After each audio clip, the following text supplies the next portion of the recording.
أو ينتقموا مني كنت قد ظلمت أحد، ولكني سأخوض الانتخابات البرلمانية وسوف أستكمل نضالي في البرلمان المصري.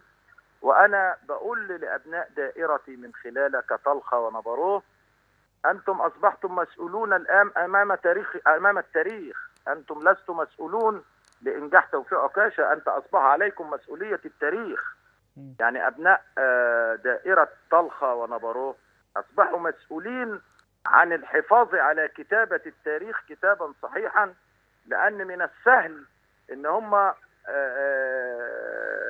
يعني يفاجئوا بمفاجآت. فإمتى ما حدش يقدر يفاجئهم؟ عندما يقفوا معي نعلن جميعا أننا نستوثق بالعروة الوثقى ونعتصم بحبل الله جميعا ولا نتفرق من أجل مصر، أجل دعم إعادة بناء مصر، أجل العمل من أجل مجلس برلماني يعكس أن مصر بها حرية، وأن مصر بها رجال قادرين على أن يواجهوا أي صعاب أو أي شدائد، زي ما بيقولوا السجن للرجالة. ولا أنت شايف إيه؟